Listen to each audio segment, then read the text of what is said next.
జయ జయ జయ జయ జయ శ్రీ హనుమా, జయ జయ జయ జయ ప్రభుదయ గనుమా. ఆ తల్లి సమస్త స్త్రీ జాతికి ప్రతినిధిగా నిలబడుతుంది. వివాహమైపోయినటువంటి స్త్రీని పలకరిస్తే అమ్మ తమరెవరు అని అడిగామనుకోండి, మొట్టమొదట చెప్పవలసింది మామగారి పేరు చెప్పాలి. ఆ తల్లి హనుమకి జవాబిస్తూ పృథివ్యా రాజసింహానాం ముఖ్యస్య విదితాత్మనః స్నుషా దశరథస్యాహం శత్రుసైన్య ప్రతాపినః. ఈ భూమి మీద శత్రుసైన్యములను తపింపచేసినటువంటి మహానుభావుడు దశరథ మహారాజు గారన్న రాజు ఉండేవారు. ఆయన యొక్క కోడల్ని నేను. స్నుషా దశరథస్యాహం శత్రుసైన్య ప్రతాపినః దుహిత జనకస్యాహం వైదేహస్య మహాత్మనః. నా తండ్రి గారు జనక మహారాజు, విదేహ వంశంలో పుట్టినవాడు, మహాజ్ఞాని. అటువంటి తండ్రి కడుపున పుట్టిందాన్ని. ఆయన కడుపున పుట్టాను కాబట్టే కష్టాన్ని ఓర్చుకోగలిగిన శక్తినిచ్చాడు. అటువంటి తండ్రి కూతుర్ని, ఆయన చేతుల మీద పెరిగిన దాన్ని. కాబట్టి దుహిత జనకస్యాహం వైదేహస్య మహాత్మనః సీతాచనామనాంనాహం. ఈ శరీరానికి పేరు సీత, భర్త పేరు ఆడది చెప్పదు. కానీ ఎక్కడో తప్పనిసరి పరిస్థితి అయితే విశేషణం వేసి చెప్తారు. అందుకనే సీతాచనామనామ్యాహం భార్య రామస్య ధీమతః.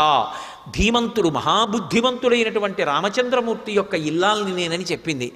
ఆయన పరమ సంతోషపడిపోయి శిరస్యంజలి మాధాయ, తల మీద అంజలి ఘటించి, అమ్మయ్య మా తల్లి ధైర్యం చేసి మాట్లాడిందని గబగబ గబగబా కిందకి దిగొచ్చారు.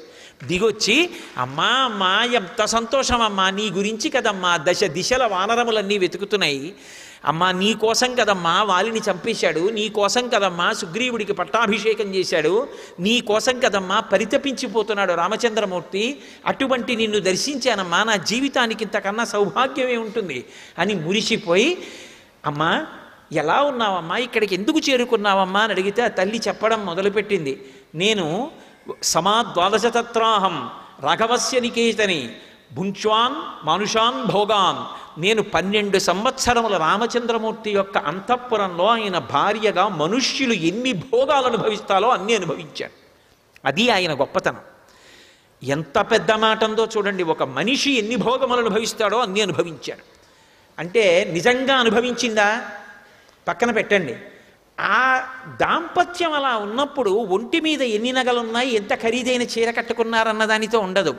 అటువంటి దంపతులు ఎక్కడున్నారో అక్కడ లక్ష్మీదేవి ఉంటుంది. వాళ్ళిద్దరి మధ్య ఆ సంతోషం ఉంటుంది, ఆ అవగాహన ఉంటుంది. కాబట్టి ఆ తల్లి అంటుంది, నేను 12 సంవత్సరములు రామచంద్రమూర్తి అంతఃపురంలో మనుష్యులు పొందేటటువంటి సమస్త భోగములను అనుభవించాను. రాముడు అరణ్యవాసానికి వెళ్ళిపోతున్నప్పుడు ప్రయత్నపూర్వకంగా రాముణ్ణి విడిచిపెట్టి ఉండలేక అరణ్యవాసానికి వచ్చాను. అరణ్యవాసానికి వచ్చిన తరువాత మాయామృగం రూపంలో వచ్చినటువంటి మారీచుడు నాకు రాముడికి ఎడబాటు కల్పించాడు.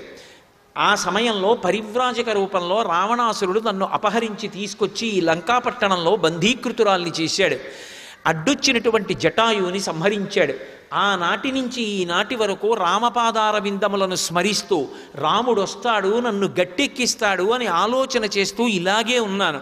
కానీ రాముడు రాలేదు. ఇక 2 నెలలు మాత్రమే గడువుంది. వచ్చి 10 నెలలైంది.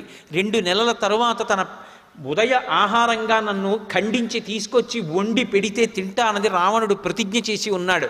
కాబట్టి 2 నెలలు గడువిచ్చాడు. నాకు మిగిలి ఉన్న జీవితకాలం 2 నెలలు. ఈలోగా రాముడు రావాలి, వచ్చి నన్ను రక్షించాలి అని ఆ తల్లి చెప్తుంటే విన్నారు హనుమ. సర్వం శ్రీ ఉమామహేశ్వర పరబ్రహ్మార్పణమస్తు. స్వస్తి.